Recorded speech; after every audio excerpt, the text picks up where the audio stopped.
winning strategy for the 2023 offense is really simple to me. I feel that the offense has enough weapons to score at least 50 or more points a game because you have Shador leading it. If you check out my previous video that I did, you will understand why I say he will become the best college quarterback ever, and he will also become the best NFL quarterback ever if they're not hating on him. But as far as the offense is concerned, they have numerous weapons. I look at Xavier as if he's like a Michael Irvin type to me. You would think that he was not that athletic.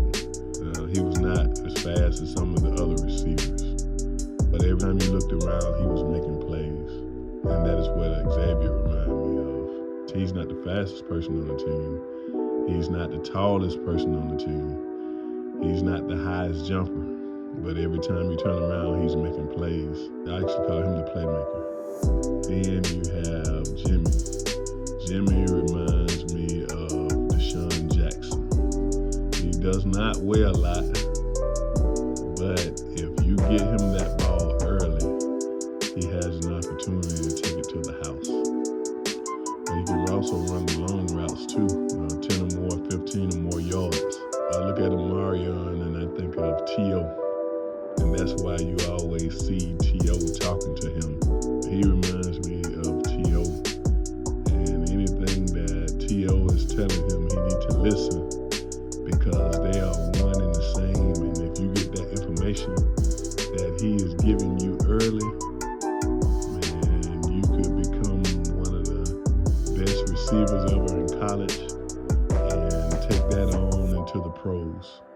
Antonio reminds me of T.O. too, but I think he just needs to realize that he is tall as he is, and he can actually become one of the best receivers also too, because he's at least 6'4". I think he's the tallest receiver and probably way more than anybody.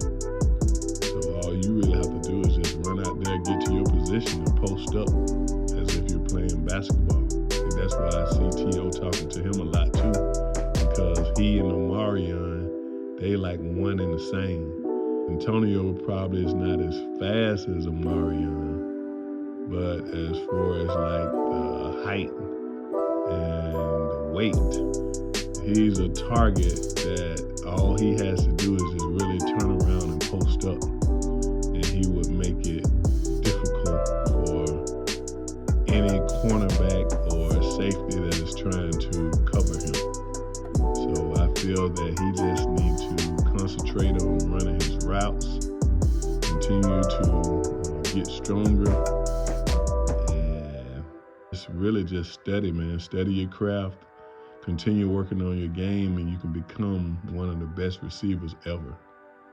Dawson reminds me of a guy that used to play for Alabama, and that guy's name is Palmer. He had the ability to take it to the house. And that's the kind of receiver that Dawson reminds me of.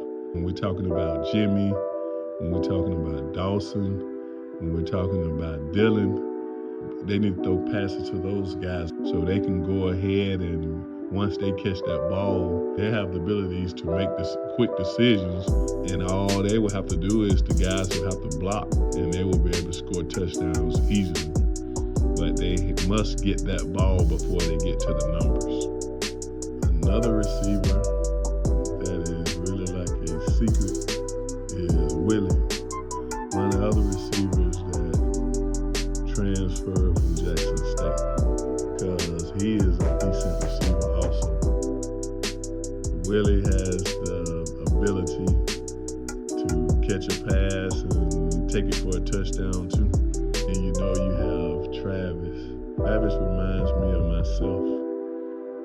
When I was playing sports, playing organized sports on the team, I was that same type of player that able to play offense, able to play defense.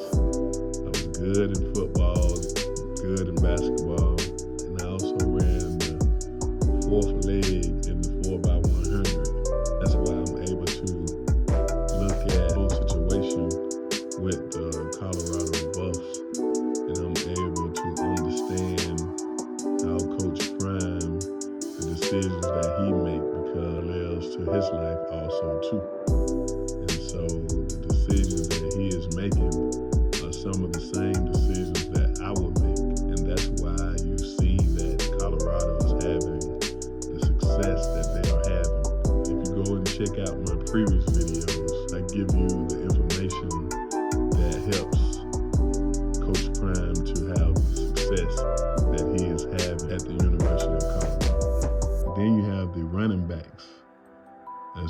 as running backs are concerned, Dylan, all you have to do is just get that ball to Dylan early so he can go ahead and start deciding the moves that he is going to make.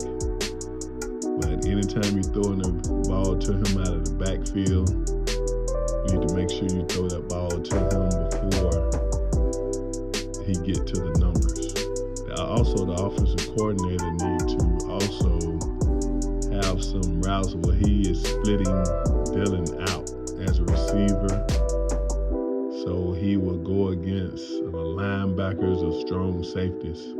I would actually run Dylan out for 10 or 15-yard passes also sometimes. You don't have to do it all the time. You have the ability to run past most linebackers, most safeties, and even cornerbacks. So sometimes I would split him out or have him to come out of the backfield. I would use Savion too to throw him some short passes out of the backfield, or run the power or run off the tackle with him. Mostly I would use him for the inside, but also throw passes to him out of the backfield. As I say with guys like Jimmy, Dylan, and Dawson, those guys, you need to make sure you throw passes to them before they get to the numbers so they can go ahead and make their decisions. All three of them have the ability to take a short pass for a touchdown. Hankerson is another consistent running back that I would use also. I would use he and Savion the same way.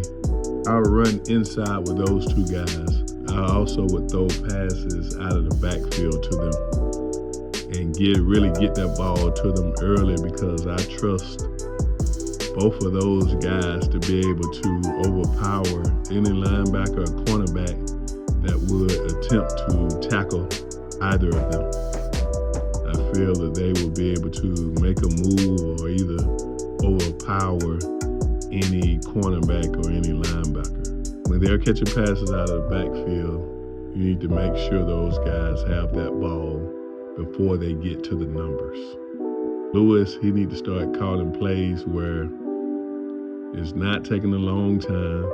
You need to always keep at least 5 to 10 running plays for Shedeur, because if you just sit back there and pass, all the defenses are going to do is drop 8, and then it will become difficult for you to pass, and he will have to run anyway. So I just believe that you should always design at least 5 to 10 running plays for your quarterback where they can get 5 yards, 8 yards, 7 yards, 3 yards.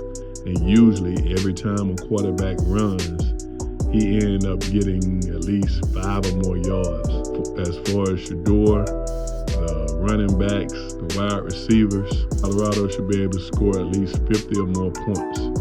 Take the information that I'm giving you and apply it to your offensive plan. You should win every game because the defense is getting better now. And if you're able to score at least 50 points or more, you will beat most teams, especially the teams that you have to play for the rest of the season. So that's just my take on it. Take the information, use it, apply it, and execute the plan. Make sure you comment, like, share, and subscribe.